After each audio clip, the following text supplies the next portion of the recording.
Okay, you might be getting at this point a notice saying you're being recorded, and this is just so you can consent knowing that you're being recorded, that there are no surprises there. This is probably pretty commonplace for those of you who are taking online courses. You might be familiar with this. So welcome everyone. My name is Dr. Jared Champion. I'm an assistant professor of writing and interdisciplinary studies here at Mercer's College of Professional Advancement. We are currently starting in an adventurous FTLS 130. FTLS stands for Foundations of Liberal Studies. I teach in the Liberal Studies department. And to give you some sense, first things first, I want to talk to you a little bit about what is liberal studies or what is FDLS so that you can have a clear understanding of this. A lot of people, especially in 2022, will see a word like liberal and they will think of it sort of in the political context or maybe even the socio-political context. And that's not what we're dealing with here. So liberal studies doesn't mean we're going to study Barack Obama and Joe Biden. That's not what we're going to do here. Liberal studies is the idea that education can set you free and can be freeing for you so long as you understand the value of problem solving and understanding information literacy. Anything that comes into education is ultimately about liberation. The hope is that you can be free of oppressive systems, whatever those may be. And that's what we're really studying here is how to study. So how do you do liberal studies, or how do you study in a way that is freeing and free from bias and free from what we would call confirmation bias? So how do we look at problems in the world and approach them with an open mind? That's the best way to think about it. FTLS 130 is sort of an introductory writing course, which is focused heavily on very foundational writing skills. So we're going to talk a lot about some stuff that you might have heard before and maybe not necessarily processed, or maybe you are familiar, and this is just a course that's going to be a really nice reinforcement of those skills. And so we're going to be working on those. In my personal experience as a writer, what I found is a couple of things to be very true. Number one, writing can be very stress inducing for many people. That this is, for me, it was not that stressful because it was something that came a little bit easier to me. Obviously, I'm a writing professor now, so it's something that I felt was played well to my strengths. For some of you, that might not be the case. For some of you, it might be the case. For me, I like to sort of frame it or think about you all kind of like me in a math class, right? If you put me in a math class already, my hair's sticking up on my neck, I'm starting to get a little bit warm, it's stressful, I don't know how to do it, I don't feel good about it, and all of my experiences in math classes were negative in the past. So some of you may be in that camp. Others of you might be like me in a writing class where you know it's not going to be easy necessarily, but you know that of all the classes you signed up for, this is likely to be your strongest or the one that you can really invest and see some real-time growth. What's also true, or typically true, is that a lot of times people get into a course like this and they're not really sure what to make of it, and they're not really sure what the difference between writing in colleges and writing, say, a post on a YouTube feed where you're arguing with somebody on the other side of the country, that the two types of writing don't necessarily, you know, they're different, but you're not quite sure why. And you're not exactly sure what exactly the value is of this writing, or even who it's to or where it comes from. All of those different factors are going to play in heavily in college writing. We're going to spend a lot of time sort of dealing with that. And that said, this class is entirely online. So let's talk next about this idea of these asynchronous meetings. So right now, I've got the distinct pleasure of sitting here with four of the brilliant minds that we'll be working with this semester. And then there are a handful of folks that are not able to join us tonight, and that's totally fine as well. So an asynchronous meeting, as the name implies, is asynchronous. We're going to meet, and if you can't make it at this time, you can show up and watch this at any other time so that you still earn credit. There will be a timeline on it. For most weeks, it will be Tuesday at midnight. So Tuesdays at midnight. Of course, this week got a little bit crazy. You can blame my kiddo for that. He will come down and apologize just as soon as he has language skills. So wait a couple of years and I'll have him say sorry to each of you for delaying the start of this course. But that said, this course typically will have two really important deadlines. They're going to be Fridays and Tuesdays. So for most weeks, we'll go back over this in a minute. You want to mark on your calendars Tuesdays and Fridays as days with big deadlines. So all of the assignments will be due on one of those 2 days. They're kind of broken up, and we'll go over that in a minute. But for the asynchronous meeting, you'll need to have this viewed by Tuesdays at midnight, either by attending here, or by watching it later on Edpuzzle, and you'll have some instruction for that shortly. If you are here, as I mentioned to the 4 kind folks who've given up an hour of their Sundays to be here, it's important that if you show up to earn credit, that you have your cameras on, you're in an undisturbed place, and that you are undistracted. So for example, right now I know that there's football going on, and so I make sure that I'm out of the room where football is being played, because that is like, I'm like a lightning bug to a light bulb. I will go straight for it and watch that and not pay attention to anything else. So making sure you're in a space where you can pay attention will be absolutely critical for this. That said, the asynchronous meetings will also pepper around time. So we will have meetings at different times each week. To find that out, I'll show you where you look, but on the module for each week, it will list the time that we will meet that week. So if you want to mark it on your calendar at the start of the week, that will be fully possible as well. But expect that time to shift around and have a sort of a variation of a couple of different days. So we'll work on the exact time that it'll guarantee to be up, and my hope is to have it at least by Sunday of each day, each week rather. That way, if you're not able to attend, you still have a few days to watch it before it's due.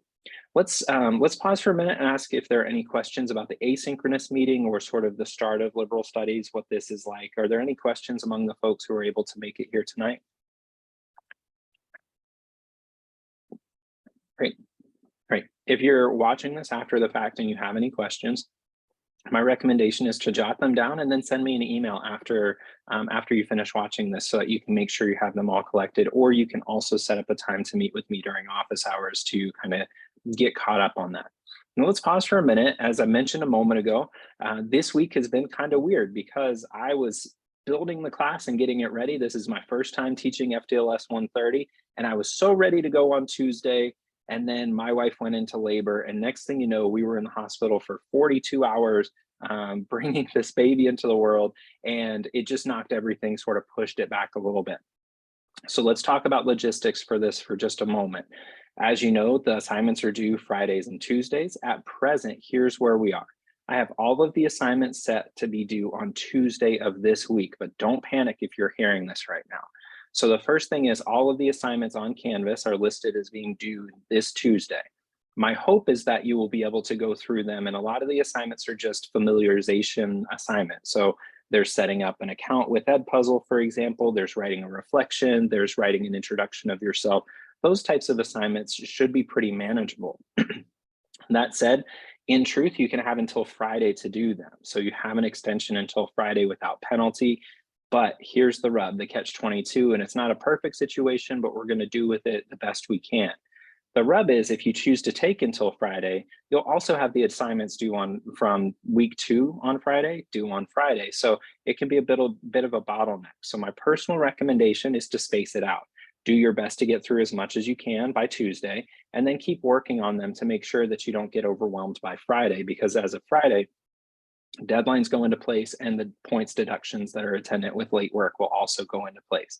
If you need help building that schedule to make sure that you stay on top of things, I'm happy to meet with you via Zoom, set up an appointment, and make sure that you're in a position to be successful. So if that all makes sense, we'll move forward. Do we have any questions about deadlines or due dates for the first week? Yeah, and we haven't talked specifics yet, so I'm gonna pull up the Canvas page in a moment, but basically the first week's work is not due till Friday of this week, but that also is when the first deadlines for week 2 will start coming in as well. Does that sound good?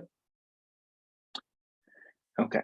One of the things I mentioned there a couple of times, and I want to really hammer this home, is reaching out to me is very helpful for getting help, especially beforehand. So reaching out to me early is really helpful. There's a very different conversation we can have if you reach out to me 3 days before a deadline and say, Dr. Champion, I don't quite get this. How do I work through it? Than if I get an email from you 2 days past the deadline saying, I've been struggling with this, I don't know what to do. It's very different, especially if you are a first generation college student, which I know a number of people are. A lot of times your sole experience working with teachers is maybe getting fussed at because your work is late, or maybe finding this sort of somebody who's wagging their finger at you, telling you that you did something wrong. That's very different than what we do here in college. Our job here is much more like a personal trainer at the gym, that we are here ready to work with you, but you have to seek us out, and then we're going to help you.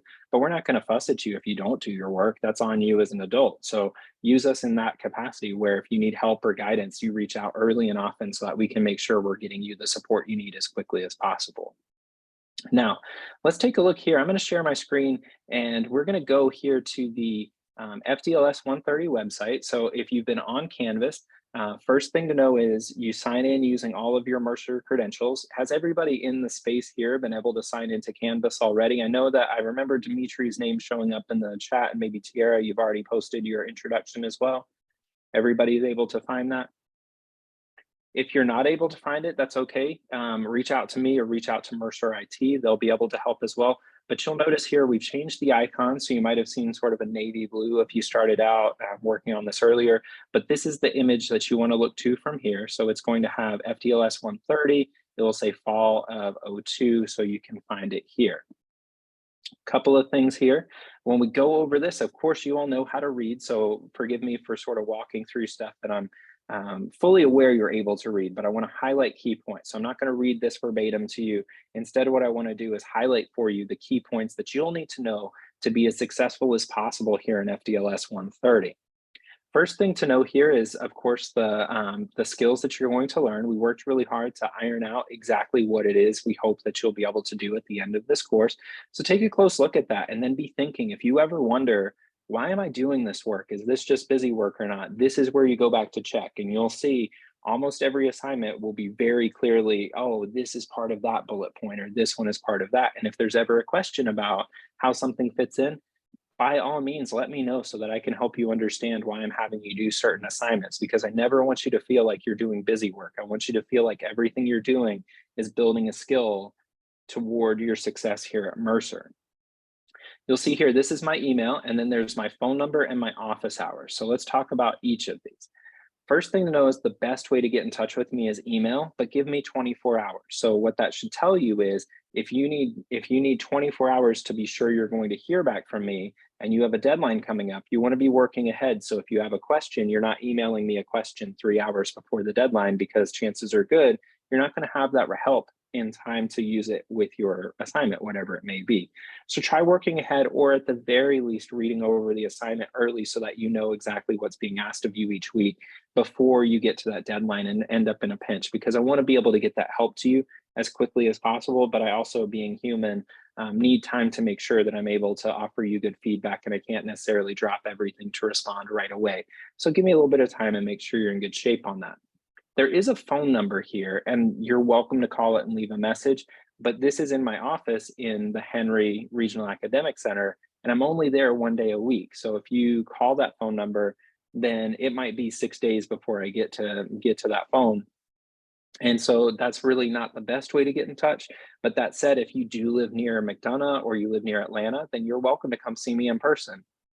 Especially with Atlanta, the best move is to let me know that you're planning to come to campus so I can set up a space to meet with you, because I don't have an office there. I set up shop in the what's called the ACC, but I can be in different spaces. So let me know where you're going to be so that we can coordinate a time and space to meet. But those are the times with my office hours where you're my #1 priority. So if you need something, let me know and I'll show up there, or I'll be there already, but I'll make sure to coordinate and exactly and be ready for you specifically, and have answers and the ideas that I need to share with you to make sure that you're being supported in a way that's necessary. Send those emails early and often. If you want to set up a Zoom appointment, that also works really great for me. So if you just need to ask me questions and say, listen, I'm really anxious about this, I've never taken a class like this before, or I've taken classes before and I've not done well, or I've taken classes and done well, whatever it is, it doesn't really matter. The key here is, if you get in touch with me early in office hours and let me know that you want to talk, there are a lot of benefits that are maybe even invisible to you right now. So let me give you the best example of how this can be helpful. Say, for example, that you're Ariana and you don't need help. You're doing really well in the course, you're keeping up on everything, you understand everything, but you just want to make sure you have a point of contact with a faculty member here at Mercer. And you say, Dr. Champion, I don't really need anything. I just want to say hello and talk with you for a minute to let you know what I'm working on, how I've done in the past, and et cetera, whatever it is. And we set up a Zoom meeting and start talking just about what you think about your future, what your goals are here at Mercer, et cetera.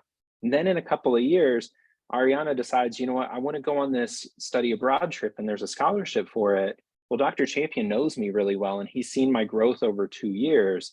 And so she asked me for a letter of recommendation for a scholarship. And I'm able to say, Ariana reached out to me week one and was ready to work. And she had these questions and these goals in mind. And I know exactly where she was 2 years ago. And now I know where she is now. So she deserves the scholarship for this reason or this reason. Same holds true with job applications and reference letters.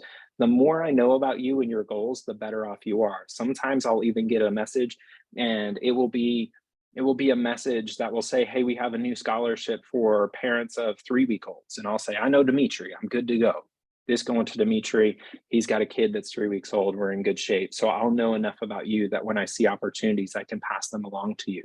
So that's where office hours don't have to be just, I'm struggling, although for sure, if you're struggling, let's work it out. I don't want you to struggle to the point that you're frustrated. Instead, what I want is this to be a class where it's very similar to going to the gym. I'll use that analogy a lot.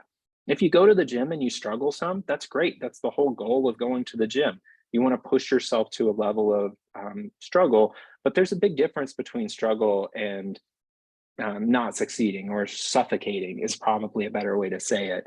So struggle is good, suffocating is not. So I'm here to help with that. And the good news about this course is that if you were struggling with something, I've been teaching long enough that I've seen it a million times, and I'll be able to help you figure out how to get over whatever hurdle is standing in your way. So that's where those office hours help. But basically the other piece of it, or to kind of sum it up, reach out early and often. Email's the best path forward. And if you want to come see me in person, I welcome you to do so, but just let me know so I know how to set up a space for us to actually know where to find each other on those days when you come to campus. Any questions about getting in touch or reaching out to me from here? Great, great. Let's go back and take a look at some of the other pieces of this, of the course here. So you'll notice here we have the announcements tab. Some of you may have gotten the announcement already, but if you ever need to see the announcements or the history of announcements, you can go here. And then under the syllabus, you'll notice here that the syllabus has been updated. This one should be ideally the final syllabus, although there might be small revisions. I don't expect anything major or magical. You'll find a lot of the same information that we found just a moment ago, but I want to highlight a couple of things as we go because there are a few things that are not as obvious that are important for you to be super aware of.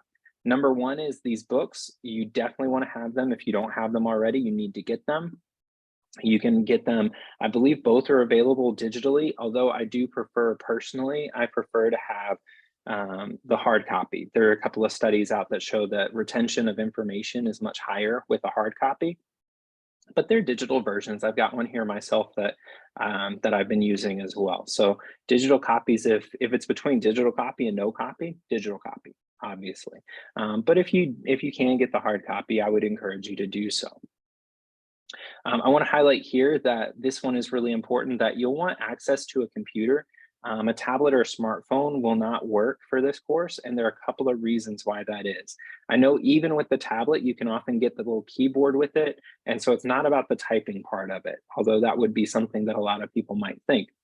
It's really because the way that Canvas is set up, even though they have a Canvas app, you can't get the feedback back. All you get are the grades. So I'll spend a long time offering you feedback on each assignment, but then I'll get an email to say, why did I get this grade? And I'll know right away that it's from a student who's using either a tablet or a smartphone, because the spot where you get feedback doesn't show up on the app. Now, don't worry if you don't have a laptop right now and you don't have money for a laptop. You can go to the Mercer library and check one out for 3 days at a time, and you can just keep rechecking it out, and that's fine as well. You can go to the public library in your town if you're living far away from Mercer. Public libraries always have computer access, always. There are a lot of different ways to do it. And the other good news is if you don't have those, although I'd be surprised if you don't have a public library, you can use a Chromebook, and Chromebooks are on sale right now you can get them anywhere from $100 to $200, which I know is not always the least expensive, especially if you're coming back to college, but these are really important. And the one thing that I'll say here, it's gonna sound, I try to be positive, but it's gonna sound negative. I know computers are expensive, but retaking a class is a lot more expensive than a computer. So if you don't have access to an actual computer or Chromebook at least, it's time to invest in one of those. Now, let's talk about some of these assignments because these are going to be really helpful for you to just have in mind. First thing here is the syllabus quiz. Some of you might have already taken it, and that's great. Syllabus quiz is just due this Tuesday, the first week by midnight. Again, if you need until Friday, you can do that. There won't be a late deduction for it as long as it's in by Friday. This one is not designed to trip you up. It's really meant to make sure that you're familiar with the syllabus. Now let's talk syllabi for a minute. This is the most important document of every college, and it's the least read by most students. So I want to talk to you about why that is, because it will help you in every class you take for this university or others elsewhere. The syllabus is effectively when we spell out to you exactly what's expected of you to pass this course. There is even a policy that we're going to see soon for a grade appeal. And so a grade appeal is if you and I can't see eye to eye. I say your paper or your assignment has earned grade X and you say it's earned grade Y, and we can't see eye to eye, then the place we check is going to be the syllabus. And so if the final grade comes in and you think you've earned a better grade than I've assigned to your work, we check the syllabus. What typically happens is during the grade appeal, somebody will say, Dr. Champion, I don't agree with my final grade. I think it should have been higher. And I say, okay, let's talk it through. And then they say, I tried really hard. And I'm empathetic. I think, yeah, you might have tried really hard. I tried really hard in math classes, but my trying hard in a math class is worth a C at best, no matter how much work I put in. That's where my level is. So hard work does not necessarily equate to a certain grade. However, if you want to be successful, and I've had students who've come to me and say, Dr. Champion, you gave me this grade, but the syllabus said this was what I was to do, and I met the assignment. If you do that, it's a very different conversation, because I've seen students point out, you asked me to do this, I did it, and now I'm getting counted off for that. If that happens, that's a much different conversation, because it shows that what I've asked of you has been met. Does that follow? So I would encourage all of you, even though the syllabus looks really boring, and it is, it's really important to be familiar with it, because if there's something on there that I've said is required or something on there that's to be avoided, you want to make sure you know it. And if there's something, it's just very important. It's kind of like reading the warranty for your car. Nobody gets excited about it, but it's really important, because you don't want to be in a situation where you think something's covered by the warranty and it's not, and then you're stuck, right? And simultaneously, you don't want to pay for something that the warranty covers. So there are good parts where you can use it to your advantage, and you can also use it as protection. But often I find that this is a spot where people don't invest a little bit of time to become familiar. So I'm going to encourage you to do so. Now, when we look down the rest of these assignments here, you'll have discussion and responses. These are the discussion boards. You've already kind of gotten a little bit of practice with that with the initial assignment where you introduce yourself. But these are going to be places where I'm going to ask you to write ideas and start forming arguments and claims. And so you'll start by posting something on Fridays at midnight. And then after that, we'll be asking you to respond to 2 of your peers and what they've said.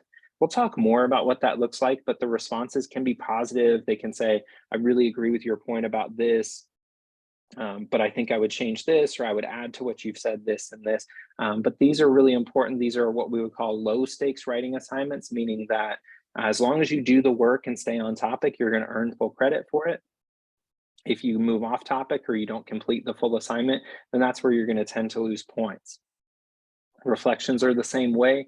These are going to be just conversations between you and me, where you're going to say, this is where I think I'm doing well. Here are places where I'm struggling, and there'll be a prompt each week. So this will be a low stakes writing assignment, meaning as long as you do the work, it's effectively a completion credit. So do these on time, stick to the topic, don't worry about grammar, because especially with the reflection, grammar matters a little more with the discussion post.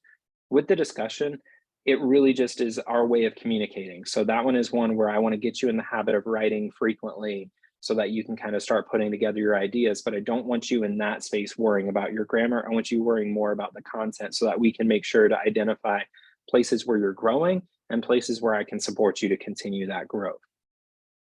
With the quizzes, let's talk about the quizzes for a moment. The quizzes are an opportunity for us to talk more clearly about the different assignments and to make sure that you're in a good space to understand them. So they're not meant to trip you up.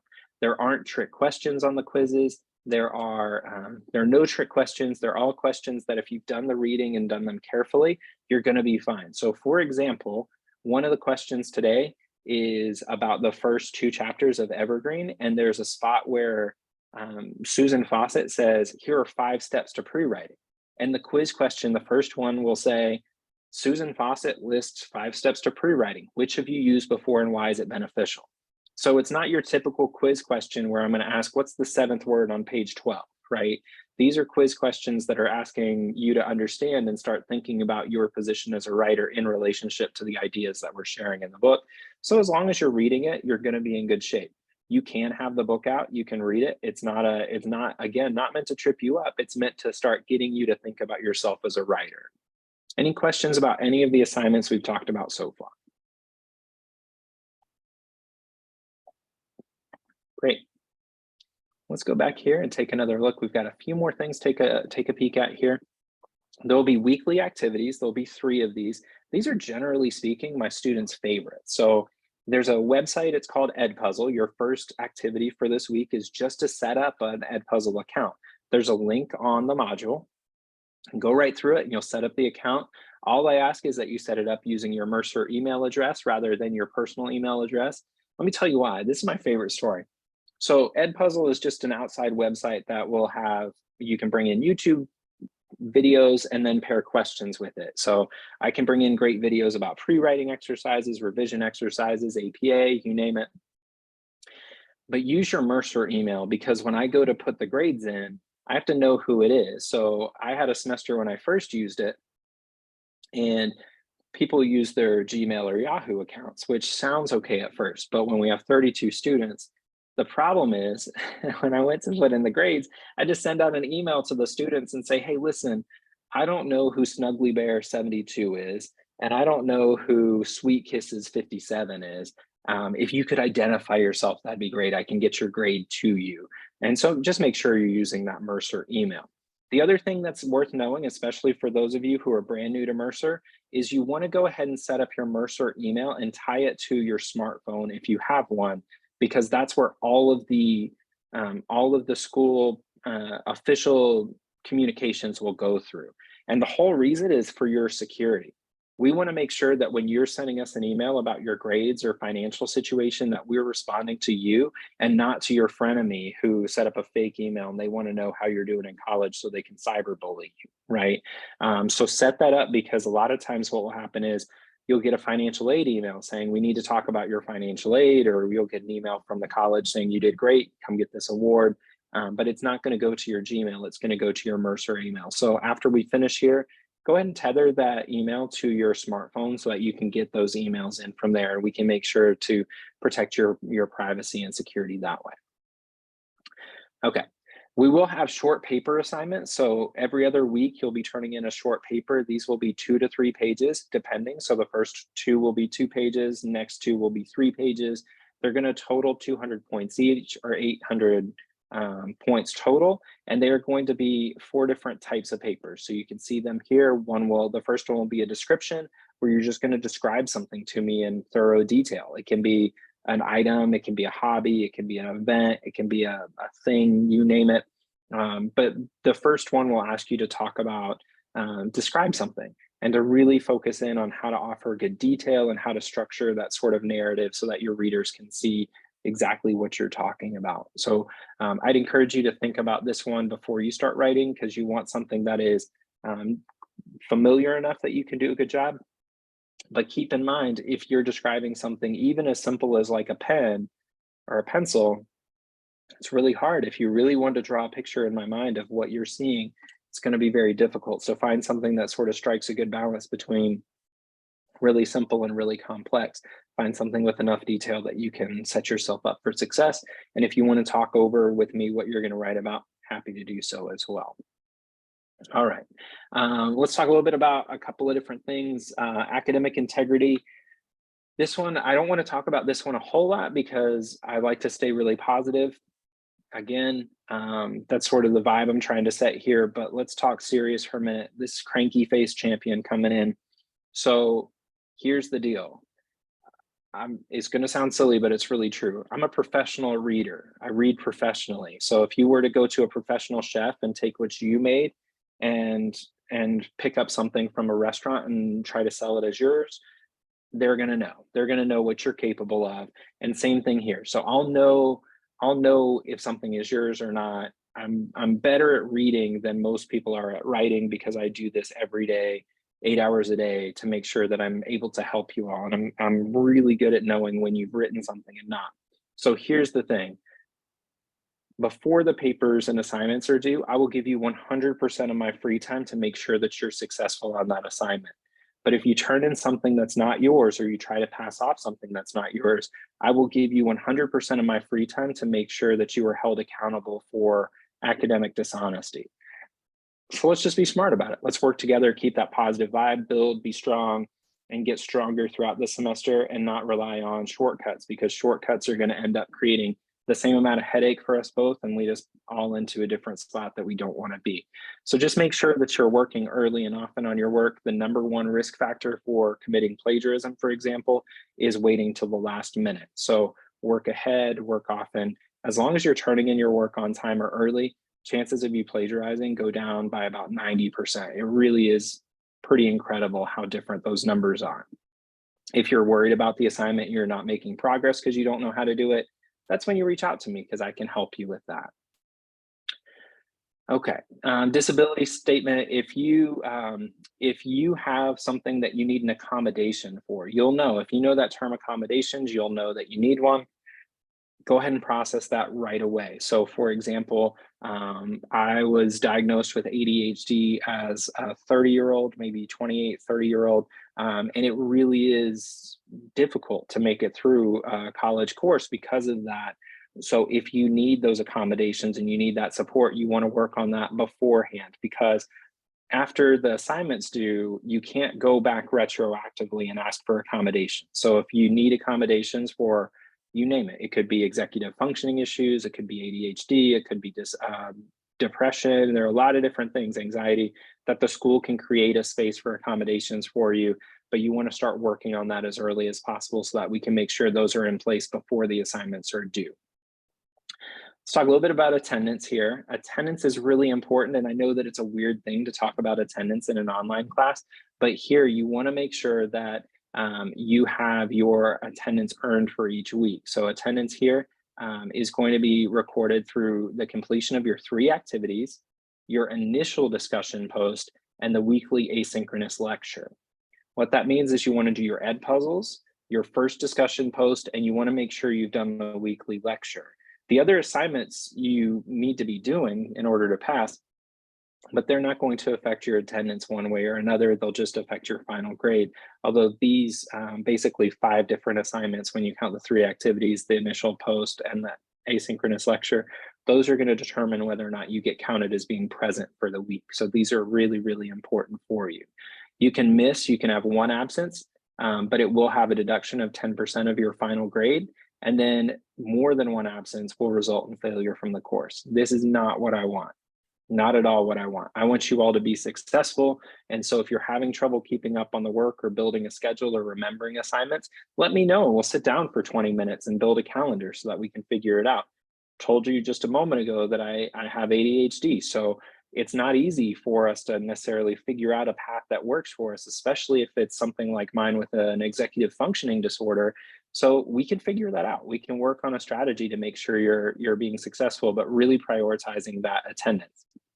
And that said, you can withdraw from the course up to November 20th. And what this means for those of you who are unfamiliar is if you're nervous right now, you're like, I don't know if this is going to work for me. I'm really nervous. I didn't do well when I was in high school, or maybe I did well and now it's been a few years. I'm just nervous.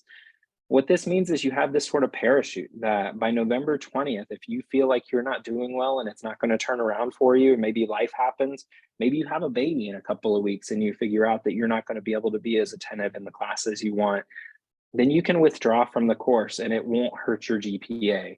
Your transcript will have a W on it. That's okay. I've got a couple of W's on my transcript and I still went on to grad school and became a dude people call doctor, right? So you can withdraw from a course without penalty. You obviously don't want to do it a lot because it's going to cost you money in the long run, But ultimately, if you get to that point and life happens and you're not feeling like it's going to be successful by the end of the semester, November 20th is a date to know. So I would offer as well that it's a good idea to just mark this date on your calendar so that you know that this is the point when you want to go through that week of the 20th before Thanksgiving.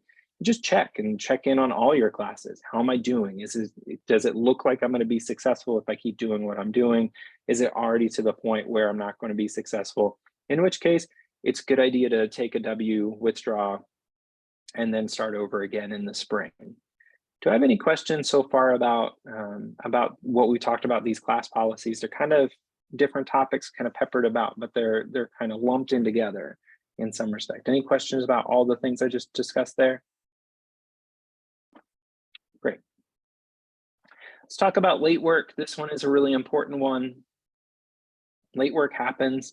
You're going to find one day you've decided that you're going to wait till the last minute to do your work, and then you're going to get called into work, or you're going to wait till you're going to have a lot of stuff. Maybe you're not waiting. Maybe you just got a lot of stuff that goes crazy. Maybe your kids get sick, or maybe you end up, your partner ends up in a situation where you have to take care of them, and who knows what happens, right? That's going to happen.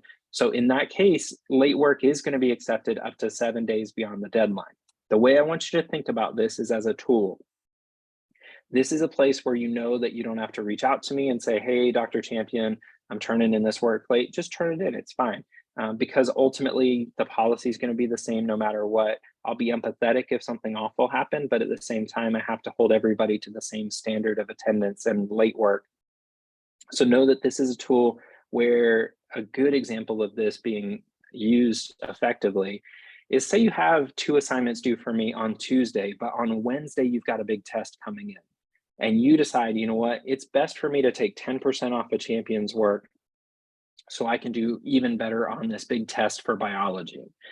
That's a situation where you just don't turn in the work. You wait a day, you take your test in biology, and then you complete my work and turn it in. You take a small deduction to that to do a lot better in your other class. That's what I mean by using it as a tool. Where it becomes a problem for many students is if every assignment is coming in 2-3 days late, then that means you're basically setting yourself up to not be successful because you need a C in the class to move on. And 3 days late, if all your work averages 3 days late, you're not going to be able to earn a grade that will move you on to LBST 175. So use it as a tool, use it as sparingly as possible, prioritize turning in the work on time, because if you turn in, let me pause for a minute. This is the takeaway. Everybody good? Takeaway here is if you turn in 95% of your work on time, you're going to pass. As long as there's no cheating, obviously. But if you turn in your work and you're doing all your work and turn in 95% of the assignments on time, I can't imagine a world where you're not going to be successful. I've never seen it. I mean, granted, it could be in the realm of possibility, but I've never seen a student who turns in his or her work consistently on time not be successful. It's the most important thing. I've seen very brilliant students not make it through a course because they're not turning in work on time. And I've seen some students who can hardly spell their names make it through a class really successfully because they turn everything on time and they're great with time management. So really focus in on that, build a calendar, find a system that works for you, or reach out to me if you don't have a system that works for you, and we'll build one together. It's the number one most important thing for being successful at any university, Mercer or otherwise. So here's the grade scale that you'll see the grading scale here. Grade appeals are in place. This is also a university policy. You all want to remember this for every class. So if you don't agree with your faculty member about the grade that you've been given, you can appeal it. So there's a process in place. So you first have to reach out and talk to the instructor about it, but then you can appeal it to Dean Johnson. Again, this is where knowing the syllabus really helps, because saying to Dean Johnson, I tried really hard, may get you anywhere, but saying to Dean Johnson, the syllabus asked me to do this, I did it, and now I'm not passing. That's a different conversation. We'll have an opportunity to evaluate the course at the end of the semester as well. This is when you can tell me what worked and what didn't. It's a really important tool for us. And one of the nice things about Mercer is that faculty members, before teaching a class a second or third time, have to tell the university exactly how they implemented student feedback to make the course better. So what I mean by that is, if you say, Dr. Champion, I really liked the way the asynchronous lectures worked. They were an hour long, but I really would have loved if they would have been 7 hours long, right? If that's the feedback that I get consistently, then I will say to the university, look, I was a rock star. They wanted me to be there for 7 hours a week. So I can't do 7 hours, but I increased it to an hour and a half per session. So I have to say specifically what I did to implement your feedback into my course. So be thinking of that as the semester progresses. What do you think's working really well? What are some changes you think that would have been beneficial to the whole class? Because they really do play a part in how we move forward throughout the course of the semester and the semesters beyond. Okay, so here we've got online course delivery. These are sort of what we'd call boilerplate. You'll find them everywhere. I would encourage you to read these in each of your classes at least once or twice, especially while you're new to Mercer, because it will really help you out. One of the things that's important about online courses is that they are convenient, but not easy. It's a very common misconception that we talk about courses being flexible and being convenient. And a lot of times what people will hear on the commercials, I see them all the time, and I've seen a lot of students through courses, they'll hear these courses are convenient or they work on your time or flexible schedules. But what gets lost in the shuffle there is that they're still just as hard, if not harder, because so much more is put on your shoulders by way of time management and regulation. I've never met a person ever who says, I'm great at time management and means it and are accurate. 100% of us is bad at time management, maybe not that many, but you get the idea, right? These courses are going to be, they're going to be challenging to you in a lot of ways. So knowing what's expected of you in an online class will be very helpful, especially early in the class, because I want you to be successful. I think you can do difficult things. I think you can do hard things, but we need to make sure we're ready and geared up for that starting out. Because if we get to week 5 and decide, oh, this is hard, that's a different thing than if we get here and say, you know what, it's going to be hard. I'm up for it. We've got the support in place and I can do this and I'm ready. That's what we want right now.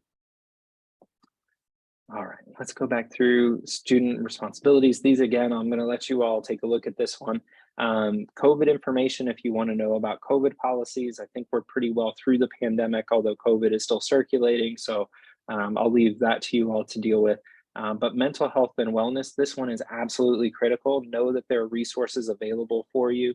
And this is a tough time for everybody. It still is. And I think a lot of us making it through the pandemic was a miracle in and of itself. So now there's this sort of moment where I think we're all kind of getting back to life as usual and realizing that we've all got some scrapes and bumps and bruises inside particularly. So you may be discovering as life gets back to normal that maybe you're dealing with some stress and anxiety or depression or something you didn't have pre-pandemic that you now have to work through. We have resources available for you for that. And so I'd encourage you to reach out to the numbers here. Specifically, one of the other things to know is when you all paid your tuition, remember you got that bill and it said tuition and fees. So this isn't free, you've already paid for it. These are the and fees that you paid for. So make sure you're taking full advantage of all of the different resources, especially if you're in Atlanta. The Atlanta campus is really building out a lot of resources for students in COPA so that you have different things there. So we've got the health and wellness office, we've got the student activity center. The library is now 24 hours with study space and computers you can check out. They're putting in a coffee shop there. A lot of good things happening in Atlanta that are all for you all if you're in the Atlanta area. And of course, if you're not in the Atlanta area, then there are the centers and Macon. And if you're far away from that, I don't know what to do for you. You're probably living somewhere terrific and we're glad to have you, but you're not going to have all those same campus visit opportunities as well. We're almost through with this, I promise. Check out the library page. And if you ever want to talk with me about the library, we might even need to spend a day kind of going through the library page.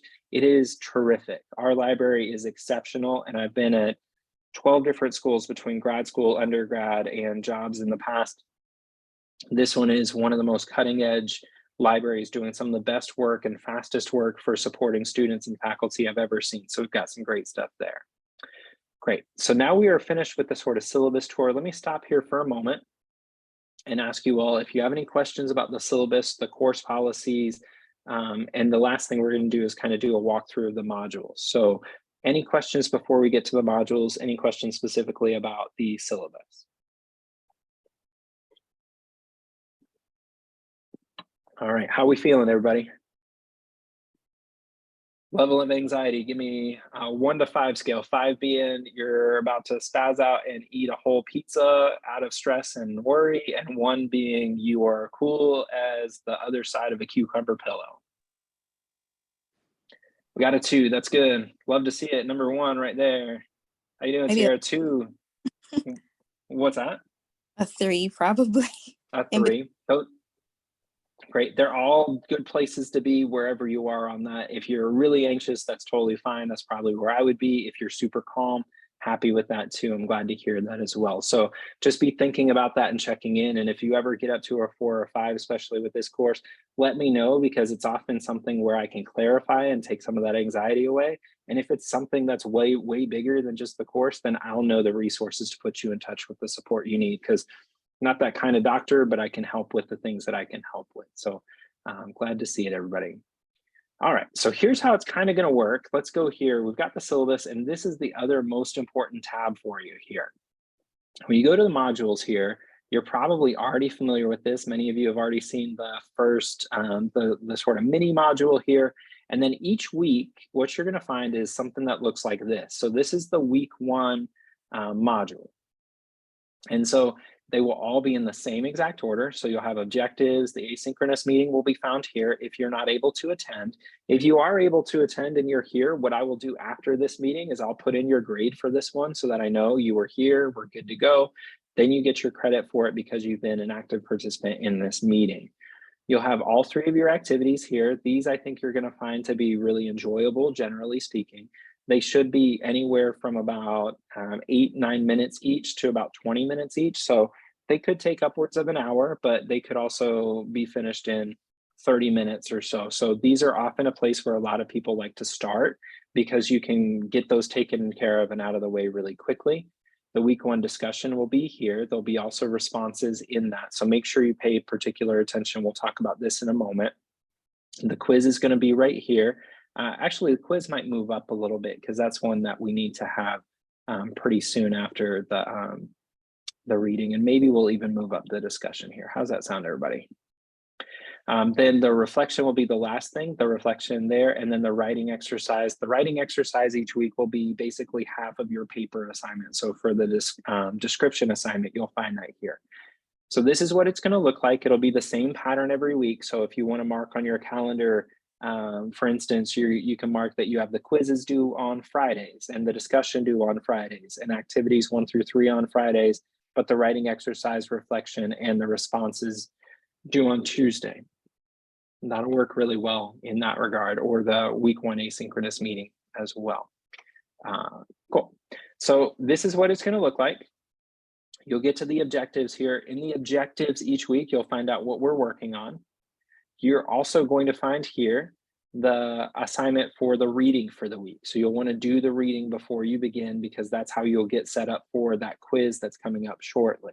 So you're going to find the reading here, and then this will all make sense. So when you start reading this, and then you look at the reading, you're going to find that the reading addresses those bullet points, generally speaking.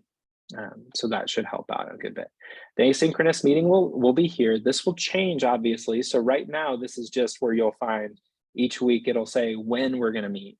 And so that's the key. You're going to find this is when we're going to meet. But after this, in a couple of hours, once I get the email from Zoom saying, here's the recording of it, I'll upload the recording here. And then that's where people will go if they want to, if they're not here presently, this is the same link that they'll go to watch the recording. So if you're planning to attend, you go here to find out where it is. And after it's held, this is the same spot you go to find it, to watch it later. And you'll notice here that I'll list when you can expect to find the recording up as well. So I'll do my best to keep that posted there. Here you're going to find the quiz. The quiz, you might have a preview. I don't know if you have that capacity or not, but let me give you a little rundown. This will give you a sense of those quiz questions that I was talking about. In chapter 1 of Evergreen, Susan Fawcett describes 5 steps to pre-writing. Which of these have you used in the past, and how do you think it helps you complete the assignment? If you have not used them in the past, which do you plan to use in the future? Answer in 3 sentences or more. Make sure you're paying close attention to those, but notice that that's a question that, as long as you've read the reading, you're going to 100% be able to do.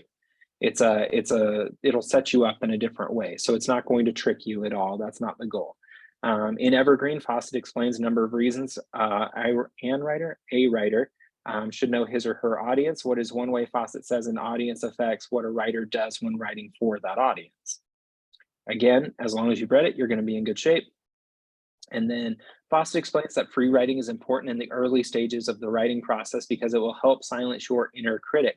According to the book, what is this inner critic and why does it help us silence this voice? Give 2 to 3 sentences to explain your answer.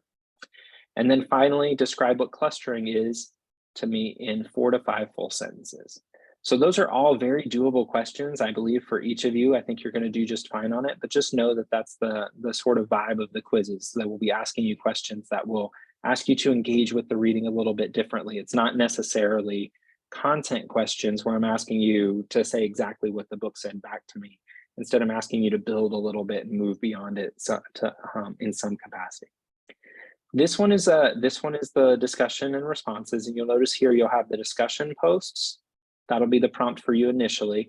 And then after that, you're going to have a step 2, which may not be something you can do in the same sitting. Meaning if you're like Dimitri and you work really quickly ahead and you're really, you're on top of everything right away, you might be the first person to the discussion board. So you may have to wait a day or two to be able to offer your responses for your peers to post. So know that this is an important one for you to come back and check. It's really easy to overlook the responses. So really and truly, that's where marking down and knowing I have my responses due and having some way to remember that is really helpful, because I can only assign 1 deadline per assignment, and there are 2 assignments or 2 deadlines tied to this 1 assignment. Does that make sense when I say that? Canvas will let you know about the initial response, but it won't let you know about the 2 responses. And so make sure that you have your own system in place, and I'll try to figure something out to help you with that. But this is the most commonly overlooked part of the assignment. So most points week 1 and 2 are missed here by people not remembering that one. So whatever it takes to remember it, make sure that you do so. This is Edpuzzle. This is the first activity, is just to set up your Edpuzzle account. You just have to follow this link here and it will set you up here. You walk through it like you're setting up a Facebook page. Does that date me? Does that make me real old to use Facebook as my point of reference? It's like setting up your TikTok account. Is that younger? I don't know. But here, what these are, you'll find here, we've got FDLS, we've got an assignment like this one here, and there'll be a video that you watch. And as you're watching the question, there'll be different multiple choice questions that you'll answer throughout the course of that process. Now, they're really pretty straightforward. They're not super difficult, but you will have to pay attention and you can't skip ahead. And so that's that. But these are, typically speaking, people's favorite part of the class because they are really informative, they're really accessible, they're low stress, they're pretty good, and they're just super helpful. I'm in love with Edpuzzle. You'll have an activity here, you'll find the next one, so you just do that assignment, and then finally another one. Now, one thing for people who are really anxious about grades, the grades, you'll do the assignment in Edpuzzle, and then I will grade them and then have to move the grade over. So with the assignments you do just on Canvas, you'll see whether or not I've graded it, but then on Edpuzzle, you might not see that grade move over as quickly. So a lot of times people worry, they'll say, Dr. Champion, I did this assignment, I still don't have a grade in Canvas. Don't worry about that, they'll come over. If it's been, say, 4 or 5 weeks and it's still not there, then let me know, because maybe I overlooked something, but typically within a couple of weeks, you'll have that grade show up. But don't panic if it doesn't show up. You'll get credit for all your hard work, I can promise you that. And then finally here, you'll have a writing exercise. Make sure you take a close look at the different exercise because it will build for that next piece. You'll need to submit this in a doc or a docx format. Pages won't work, Google Docs won't work. So make sure that you're submitting it in a Word document or a docx format. And if you have trouble with that, let me know, and I can help you figure out how to be able to submit it in those formats. My computer won't open the other types of formats, and that's why. So making sure that I'm able to offer you that feedback is going to be really important. And then the reflection is here. And so one of the things to remember about these reflections and these other pieces of work is that many of them, grammar is really important, but for this one specifically, I want you to write without worry on mechanics and grammar. I want you to worry more, not worry. I want you to be more focused in on the quality of your writing and ideas. So I want you to share with me where you think you are openly and honestly. And so put away all of that anxiety about grammar and mechanics, and here use this as an opportunity to just be wide open with your writing and share those things that you think you are doing well at and can keep growing, and the places where you might be struggling, so that I can offer that support as you need it. That's a rundown in the course here. How's everybody holding up? Great, great. So here's where we are. I'm going to go ahead and stop recording. For those of you who are at home watching this at a different time, welcome to FDLS 130. For those of you who are here, welcome as well. Stick around for just a minute once I'm done recording and I'll check on you. Go ahead and start on the modules and make your way through as quickly as possible. Remember that you have until Friday coming up of this week. I'll check the calendar to make sure I have the dates right. You'll have until Friday the 28th to finish up the week 1 module. So week 1 is on the 28th, but also the first half of the assignments for week 2 are also due on the 28th. So don't wait until the 28th to start, or else it'll be a real bottleneck for you. But go ahead and start working on that work. Reach out to me early and often if you have questions, and be paying attention to the modules when they're posted on Wednesday mornings, because that will also tell you when to expect the asynchronous meeting for that week, because it will shift around at different times. I'm really excited to work with you all. I'm grateful for your time here on the Sunday for joining me. Let me stop recording. Thanks everybody back home.